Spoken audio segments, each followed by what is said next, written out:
দূর থেকে নারী ও পুরুষ বশীকরণ। সম্মানিত ভিউয়ার্স, আশা করি সকলে আল্লাহর মেহেরবানিতে ভালো আছেন। তো ভিউয়ার্স, আজকে আমি আপনাদের সম্মুখে একটা বিদ্যা নিয়ে হাজির হলাম, যে বিদ্যাটা হচ্ছে দূর থেকে একজন নারীকে এবং একজন পুরুষকে কিভাবে বশীকরণ করা যায় তার একটা উপায় নিয়ে। তো আজকে যে বিদ্যাটা আমি আপনাদেরকে দিচ্ছি, এটা একটা খাস কুফরি, একদম ইহুদি কুফরি ল্যাংটা বশীকরণ চালান। এইটার মাধ্যমে আপনার প্রেমিক বলেন, আপনার স্ত্রী বলেন, আপনার স্বামী বলেন, আপনার বউ বলেন, যে যে কাউকে আপনি যাকে খুশি তাকে আপনার প্রতি বাধ্যগত করতে পারবেন, আপনার প্রতি বশীকরণ করতে পারবেন। আপনি যা বলবেন তাই করবে। এমনকি একজন নারীকে বা একজন পুরুষকে যদি বলেন তার সাথে সহবাস করতে, আপনার সাথে সহবাস করতে, হ্যাঁ, আপনি যা বলবেন তার সাথে সহবাস করতে পারবেন, এমনকি যা খুশি তাই করতে পারবেন, এক কথায় বলতে গেলে। তো যাই হোক ভিউয়ার্স, এই কাজটা কিভাবে করবেন, কোন সময় করবেন, বিস্তারিত আমি এখন আপনাদের সম্মুখে আলোচনা করব। তো আপনারা অবশ্যই মনোযোগ দিয়ে প্রথম থেকে শেষ পর্যন্ত দেখবেন। তো দেখা গেছে অনেক সময় আপনারা তাবিজের কাজ করেন, তাবিজ গাছে বাঁধেন, শরীরে বাঁধেন, ঘরে রাখেন। এই তাবিজের কাজগুলা থেকে এই কাজগুলা একাধিক পাওয়ারফুল এবং কি ক্ষমতাশালী। তাবিজের কাজগুলা যদি আপনার 1 বছর পরে হয়, এই কাজগুলো আপনার একদিন পরে হবে, আমি গ্যারান্টি দিলাম। তাবিজের কাজগুলা যদি 10 বছর পরে হয়, আপনার এই কাজগুলো আপনার কমপক্ষে আপনার 2 দিন কি 3 দিন পরে হবে, কারণ এগুলা কাজ এতটা পাওয়ারফুল কাজ যে এগুলা বেশি সময় লাগে না। তো যাই হোক, এটাকে কিভাবে করবেন আমি বিস্তারিত বলতেছি, মনোযোগ দিয়ে শুনবেন। প্রথমত আপনাকে বাজার থেকে কাম সিঁদুর সংগ্রহ করতে হবে, বাজার থেকে।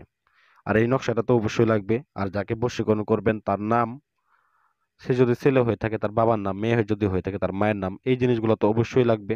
এই নকশাটাও লাগবে। এখানে নকশাটা দেখবেন পুঙ্খানুপুঙ্খ ভাবে, একটু ভিডিওর কোয়ালিটি ভালো করে আপনারা দেখবেন, তাহলে আপনারা স্পষ্ট বুঝতে পারবেন। আমি যা যা লিখেছি, যেভাবে অঙ্কন করেছি, ঠিক একই রকম ভাবে আপনারা অঙ্কন করবেন। বাজার থেকে ভুজ পেপার কিনবেন, কাম সিঁদুর কিনবেন, গোচনা কিনবেন। গোচনা আর হচ্ছে কাম সিঁদুর মিশ্রিত করে কালি বানাবেন। কালি বানানোর পরে এখানে দেখেন একটা মাটির আমি পুতুল নিয়েছি। এই পুতুলটার গায়ের ভিতরে আপনি ওই যাকে বশীকরণ করবেন তার নামটা লিখবেন। শুধুমাত্র তার নাম মনে রাখতে হবে। এটা সেই পুতুলটা, যে পুতুলটা আপনি বাধ্যগত করতে চাইতেছেন, যাকে আপনি বাধ্যগত করতে চাইতেছেন, এই সেই পুতুল। তো যাই হোক, পরিশেষে আপনি এই নকশাটাকে ভুজ পেপারের উপরে অঙ্কন করবেন। অঙ্কন করে 3টা নকশা অঙ্কন করবেন। 3টা নকশা অঙ্কন করে নামগুলা লিখে নেবেন। আপনার নাম, আপনি যদি ছেলে হন আপনার বাবার নাম, আপনি যদি মেয়ে হন আপনার মায়ের নাম, ওই ছেলের নাম বা ওই মেয়ের নাম, যাকে বশীকরণ করবেন, এগুলা লিখে 3টা ভুজ পেপারের ভিতরে লিখে প্রথমত 3টা তাবিজের মধ্যে ভরবেন। 3টা তাবিজের মধ্যে ভরে এটাকে প্রথমত একটা পুতুলের গলার মধ্যে বাঁধবেন, একদম লাল সুতা দিয়ে পুতুলের গলার মধ্যে বেঁধে দেবেন একটাকে। বেঁধে দেওয়ার পরে আর বাকি যে 2টা থাকবে, এই 2টাকে নিয়ে আপনি সরাসরি চলে যাবেন শ্মশান ঘাটিতে। শ্মশান ঘাটিতে গিয়ে আপনি দেখতে পারবেন ছোট বাচ্চাদের মাটি দেওয়া হয়েছে। হিন্দু ছোট বাচ্চা মাটি দেওয়া হয়েছে, ওই কবরে দিবেন, কোনো মুসলমানের কবরে না, হিন্দুদের কবরে দিবেন। তো দেখবেন যে সব কুমারী নারীরা মারা যায় তাদেরকে পোড়ানো হয় না, তাদেরকে মাটি দেওয়া হয়, ওই ওই হিন্দুদের কবরে গিয়ে একটা আপনি পুঁতে দিয়ে আসবেন। দ্বিতীয় যে তাবিজটা থাকবে, এটা আপনার বাসায় যদি কোনো চুলা থাকে সেই চুলার পার আপনি পুঁতে দিবেন। সেই চুলার আগুনের উত্তাপ লাগবে এবং কি আপনার কার্যক্ষমতা বৃদ্ধি পেতে থাকবে। তৃতীয় যে পুতুলটাতে থাকবে, এই পুতুলটাকে আপনি উল্টা করে যে কোনো একটা ঘাসে, নির্জন জায়গায় যেখানে কোনো লোকজন যায় না, যাতে ছিঁড়ে না ফেলে, আপনি যদি কোনো গাছের উপরে বাঁধেন তারপরে সমস্যা নেই।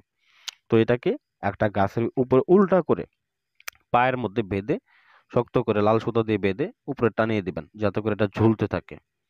তো বেশি সময় লাগবে না, ইনশাল্লাহ 3 দিনের মধ্যে আপনার ফলাফল পেয়ে যাবেন। ওই নারী অথবা ওই পুরুষ যে জায়গায় থাকুক, যে অবস্থায় থাকুক, আপনার প্রতি একেবারে বাধ্যগত হয়ে যাবে। তবে একটা কথা মনে রাখবেন, এই কাজটা আপনি কাম সিঁদুরের সাথে যদি বীর্য লাগিয়ে নেন, সেক্ষেত্রে এটা আরো পাওয়ারফুল কাজ করবে, এটা ভালো কাজ করবে। কারণ এটা মূলত বীর্য দিয়ে করাটা সব থেকে ভালো। কারণ এটা আপনি যদি ছেলে হয়ে থাকেন সেক্ষেত্রে আপনার বীর্য দিয়ে করবেন, যদি মেয়ে হয়ে থাকেন সেক্ষেত্রে আপনার বীর্য দিয়ে করবেন। সেক্ষেত্রে দেখবেন এটার ফলাফল আরো তাড়াতাড়ি পাবেন, আর ভালোভাবে পাবেন।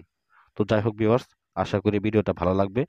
ভালো লাগলে অবশ্যই লাইক করবেন এবং চ্যানেলটাকে সাবস্ক্রাইব করতে ভুলে যাবেন না। আসসালামু আলাইকুম ওয়া রাহমাতুল্লাহি ওয়া বারাকাতুহু।